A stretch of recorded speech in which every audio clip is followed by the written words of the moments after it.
Welcome back to Exploring Whiskeys. I'm Eric. I'm Kevin, and today, well, we have a makeup episode. Forgotten episode. Yes, a lost episode, a forgotten episode.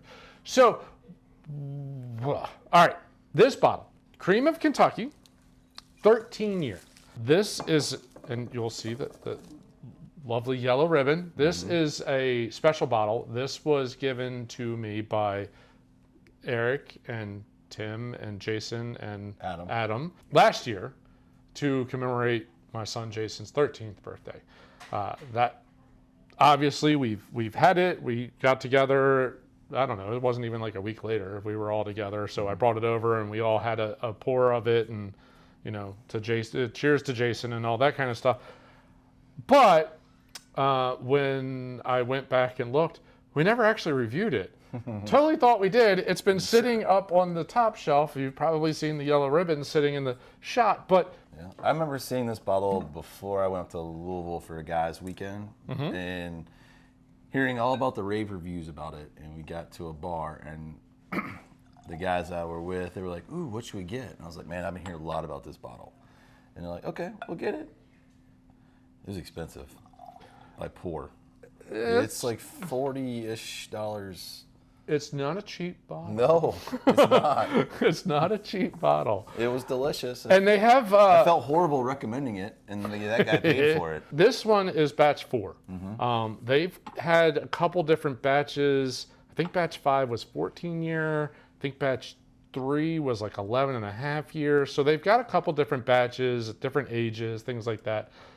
It was Jason's 13th birthday. They wanted to find a 13-year-old whiskey, and this... Yeah, so that's the reason why they went with this guy. Long history. Yeah. They go back to 1888, and I Traeger and Co. out of my hometown, Cincinnati.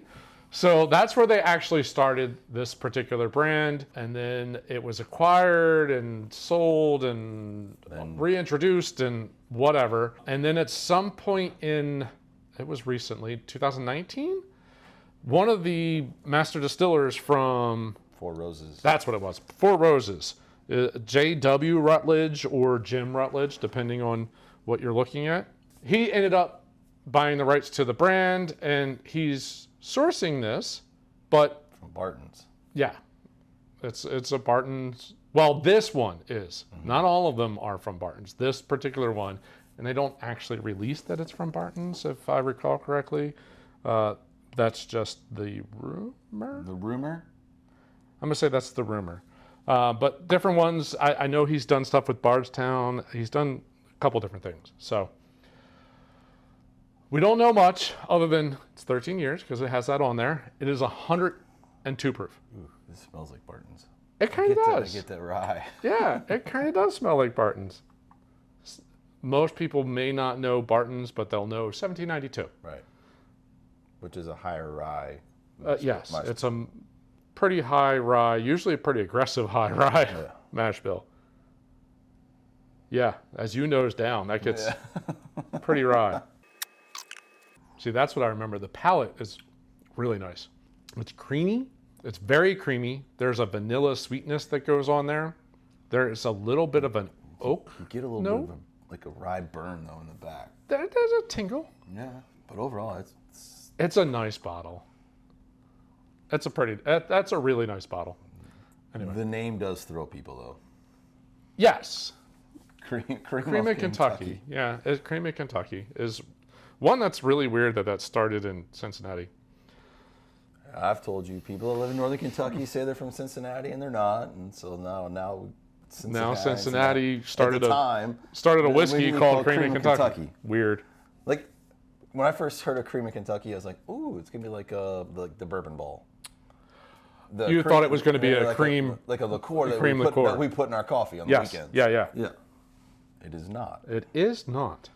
It's supposed to be like the cream of the crop. Is kind of the idea. I think it's like their cream rises to the top. It's the best stuff.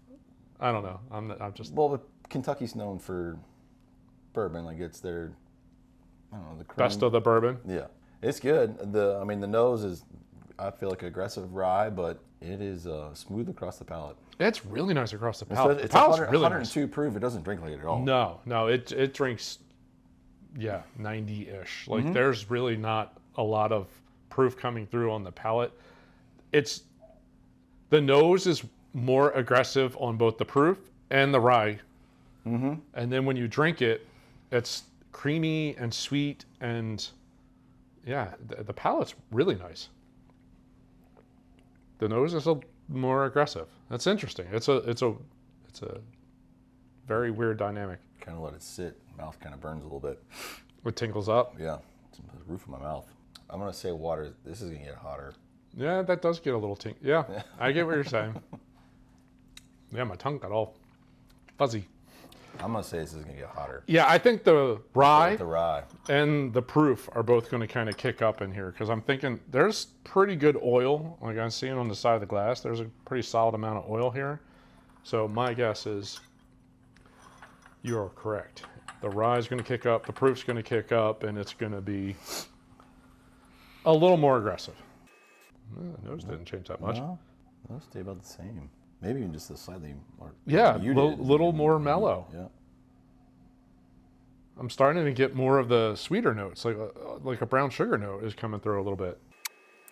Yeah, I don't mind that at all. That didn't change. I mean, it didn't change anything. It just kind of brought the volume from 11 to like 8. I felt like it got sweeter. I did, yeah. But I mean that those more aggressive notes kind of came down, and everything else is a little bit more apparent. Oh, that was good. With the water. Still never drank at 102. No. Like there's not a burn to it. There's just a pretty strong rye spice in there. Maybe a little citrusy note. So it says here, Jim, he recently purchased just a limited supply of Kentucky Straight Bourbon, which he feels is worthy of the rebirth of Double Rich Cream of Kentucky Straight Bourbon whiskey. Double Rich? Yeah. The hell is Double Rich? Double Mint is those commercials, but I don't know. But for as much I mean, it was out there a couple of years ago. Like this is like the best, one of the best examples of a bourbon. I was really surprised, and now obviously reading up on it before we did the episode, like getting more information. It's sourced, and it's not from MGP. No. I just thought it was their own distillery. Right, they would have had to say something about Indiana, right? Double Rich. What the hell does Double Rich mean? No, Kentucky. I mean, it's definitely pretty sure it's Barton's.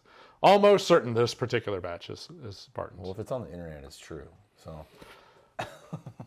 Yes. I'm not a huge fan of the nose. I like the palate way better. Yeah. The nose is a little too rye for you. A little too rye for me. Yeah. Mm-hmm. But the palate it drinks really nicely.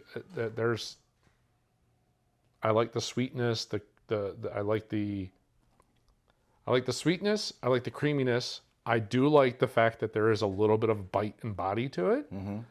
I don't mind the rye forward, but different palate. Yeah. What's scratching my head right now is we've been to Barton's. It's not a huge. I don't feel like it's huge. I mean, there's obviously some rick houses off to the distance, but they're sourcing for Kirkland. Yep. Rumor has it they're sourcing for them. Yep. I'm sure they're sourcing for. Probably have a couple other ones. Ones. They also put out a 1792. They also put out Barton's, very old Barton's, all those kind of things. What's the other one that they just did? The one with the long finishes. The one we did was a chestnut. That one was rumored to be Barton's as well. Yeah, the Chestnut Farms, the bottled and bond and the regular. Horse on the... Yeah, Chestnut Farms. Yep. No, I'm thinking there's the Thomas More. Yeah, Thomas More. That's like the extended finish. That's definitely Barton's. No, and that's the reason why. So you won't see a 1792. What was it? The sherry cask. Was that the one that or was it the port cask that they did? No, they do port. Okay. But you won't see that anymore because that's what the Thomas More line is finishing. They have a lot of lines themselves, and they're outsourcing for a pretty I mean, I got to assume that Kirkland's probably taking a lot of bottles. Well, we sat on that one at the Bourbon Festival, their master distiller. Mm-hmm. Those people come in that they're sourcing for, they just can't take what they want. It's, hey, here. These are the ones you get to look at. You can choose from here. These are ours. Yeah. Yeah. They do control, they control what product they keep, and then they let other people source from select product. But still, I agree. It doesn't look like a huge operation to be able to source that many different places. MSRP on this guy is variable. It all depends on where you find it. It's somewhere in, I'm going to give you a big range, about $100 to $200 is what Kentucky Cream of Kentucky is. It's generally in that range, probably pretty close to the middle of that, about 150. Depends on where you go, what they do. Really? Okay. I didn't buy this. So no, I know you didn't. I was a part of the group that bought it for you. I understand. I understand. I know it's a little bit more than that. Yeah. But they tend. That's most of them run somewhere in the $100 to $200 range. If you can find it for $100, buy two. Well, like I know they did 11.5. That apparently wasn't as good. Like really not as good. So I think that was running closer to the $100 range. I think that 15-year one that they released, I think the batch 5, I think was really close to the $200. So when we looked around, there was only a couple of stores that actually had a bottle, and it's limited supply. They're only getting a certain number of barrels from Barton. It's still a good bottle. It's a very good bottle, especially if you are a fan of ryes. Yeah, if you like a higher rye, if you're a fan of the 1792 small batch, which has that rye note, but want a proof that's a little bit higher and an age note to it, this kind of checks some boxes that 1792 doesn't. Very different than the 12-year. Because it just dawned on me. I was like, I don't think Barton 1792 has a older bourbon, but the 12-year is an older bourbon, and that got really vanilla sweet. Yeah, I just remember we did it a while ago, but the only one I don't really care for out of the 1792 lineup is the full proof. Right, and apparently that's because we got the standard full proof. If you get a store pick full proof, apparently it's very good. Okay, well, I'll definitely. If I found a store pick, I would get it. But I just remember that lineup. I agree. That one was funky. Yeah. And the sweet wheat wasn't sweet. That was the other thing. Right. That was overhyped. That was one you way can never find. No. It was a good pour. It's a very good pour. It drinks really nicely. I think it's aged well. At 13 years, like it's not overly oaky or barrely or anything. Like it's really kind of it is a good barrel. Yeah. So cheers to you, Rutledge. It was a solid pick of whatever barrels you found. Yeah. Well, this is honestly kind of a lost bottle. Yeah. It got lost. It got lost, but it got put on the fancy shelf. Right, the fancy shelf. Hopefully, we can track down some more Creamy Kentucky. Yeah. I'd be curious to do some AB. Yeah. What more recent batches? How they compare, things like that. Yeah. Yep. So we'll keep our eye though. Absolutely. So obviously we'd love for any of your opinions on some of the other batches and that you guys have tried or ladies have tried. If you have, drop us a note. We'd love to hear your opinion on it, and we'll track down. Even we got some friends that have bottles. Maybe they'll just give us a sample to do on the show, so we can do a little AB. Yeah, ABC. that'd be interesting. So, well, one sip left. Drink too much. My sips are too much. Smaller sips. Takes big sips. Smaller sips. Smaller sips. Sip like tea. My finger out. My pinky out. No. Exactly.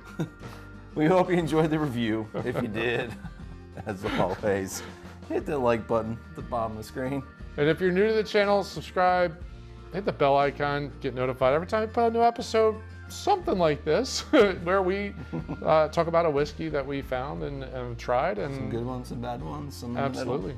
So, and again, we're always looking for suggestions to review on the show. So Yeah. drop are we us missing? a note and let us know what we can try to track down. Yeah, absolutely. So, well, thanks for joining us. See you on the next episode. Cheers. Cheers.